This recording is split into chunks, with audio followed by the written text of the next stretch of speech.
అరటికాయ కట్లెట్ చూసారంటే గసగసాల్లో పొల్లించి మంచిగా ఉడకబెట్టి చేసింది.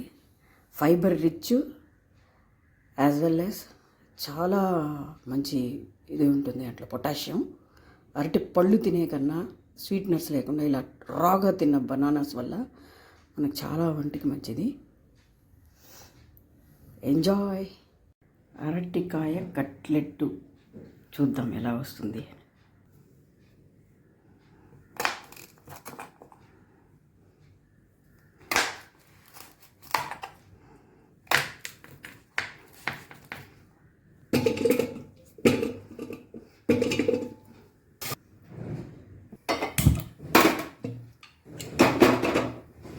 అరటికాయ బద్దలు కోసి కుక్కర్లో వేసి లైట్గా ఉప్పు వేసి లైట్గా పసుపు పొడి వేసి బాగా మెత్తగా ఉడకబెట్టుకోవాలి.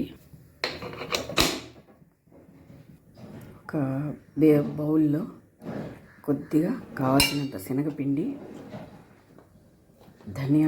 ధనియాల పౌడరు, జీలకర్ర పిండి, లైట్గా గరం మసాలా, మిరప్పొడి, చిల్లీ పౌడర్ వేసుకోవాలి. సీక్రెట్ పౌడర్ తెల్లగడ్డ పొడి, కావాల్సినంత ఉప్పు వేసుకోవాలి. బాగా మెత్తగా ఉడికిపోయిన అరటికాయ ముక్కలు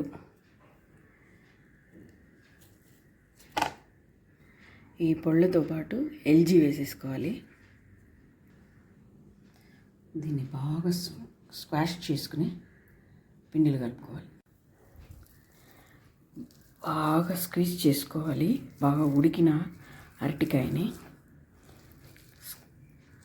ఆలుని స్మాష్ చేసుకున్నట్లు బాగా చేసుకున్నామంటే మనకు షేప్ బాగా వస్తుంది. కలపడానికి కానీ మళ్ళీ షేపులు చేసి కాల్చడానికి కానీ.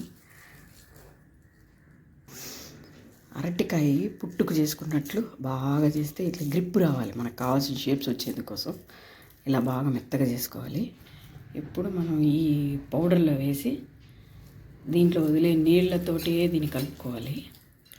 ఉప్పు, మిరప్పొడి, ఎల్జీ పౌడరు, ధనియాల పొడి, కొద్దిగా గరం మసాలా, ముఖ్యమైన ఇంగ్రీడియంట్ శనగపిండి, ఇవన్నీ వేసేసుకుని దీన్ని చక్కగా కలబెట్టుకోవాలి. చూసారంటే బాగా ఆలు కర్రీకి పెట్టుకున్నట్టు బాగా మసాలా వేసుకొని కలుపుకునేసరికి మంచి గమగమగా వాసన వస్తుంది. ఇంకా ఇందులో మనం ఎక్స్ట్రా ఇంగ్రీడియంట్స్ ఏవైనా వేసుకోవాలంటే ఈ సమయంలో కలుపుకోవడానికి బాగుంటుంది. ఇట్లా షేప్ రావడానికి కూడా చాలా బాగుంటుంది. బాగా కొత్తిమీర తురిమి చల్లుకుని గసగసాలు ఒక ప్లేట్లో పెట్టుకుని మామూలుగా బ్రెడ్ క్రంచెస్లో పౌడర్ చేసి దాంట్లో అద్దుతారు. నేను గసగసాల్లో చేద్దాం అనుకుంటున్నాను. కట్లెట్స్ సిలిండర్ లాగా చేద్దాము అని ట్రై చేస్తున్నాను. చూస్తాం ఎట్లా వస్తుందో. చూసారంటే ఇట్లా గసగసాలు అలా అద్దేశామంటే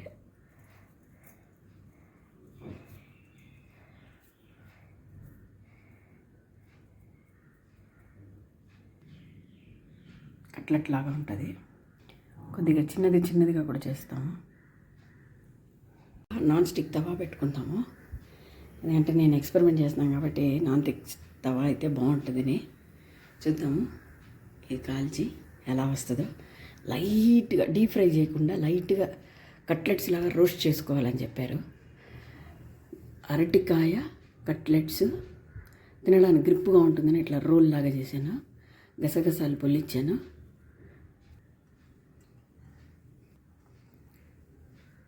చూస్తాం. నూనె పోసాను. కొద్దిగా హాట్ ఫ్లేమ్స్ వచ్చాక వేద్దాం అనుకుంటున్నాను. బాగా నూనె ఈవెన్గా స్ప్రెడ్ చేయించేసాను.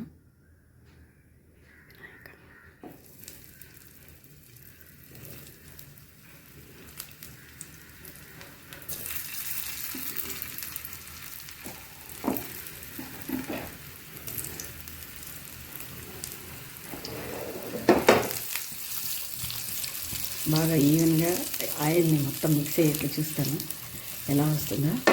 కొద్దిగా సిమ్ ఫ్లేమ్లో చేయమన్నారు. చూద్దాం ఎలా వస్తుంది. అంటే ఇది రోల్ చేయడానికి కూడా కన్వీనియంట్గా ఉంది.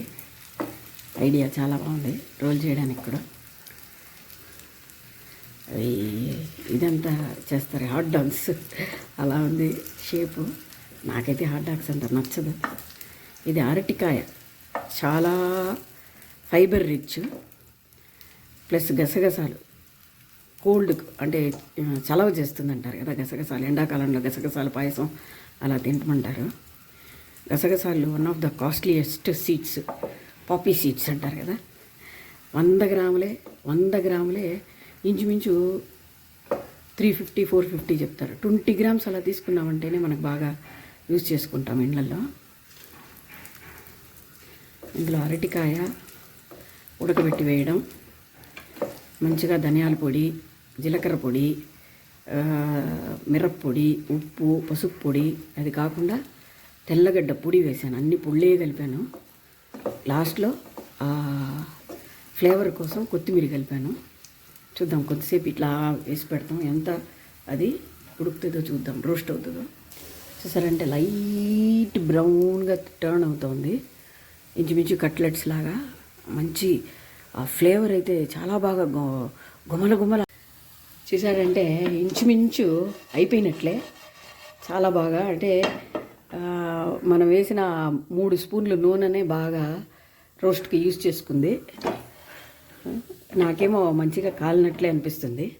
కట్లెట్ రెడీ, అరటికాయ కట్లెట్స్. అరటికాయ కట్లెట్ చూసారంటే గసగసాల్లో పొల్లిచ్చి మంచిగా ఉడకబెట్టి చేసింది. Fibre rich as well as చాలా మంచి ఇది ఉంటుంది అట్లా పొటాషియం. అరటి పళ్ళు తినే కన్నా స్వీట్నెస్ లేకుండా ఇలా రాగా తిన్న బనానాస్ వల్ల మనకు చాలా ఒంటికి మంచిది. ఎంజాయ్.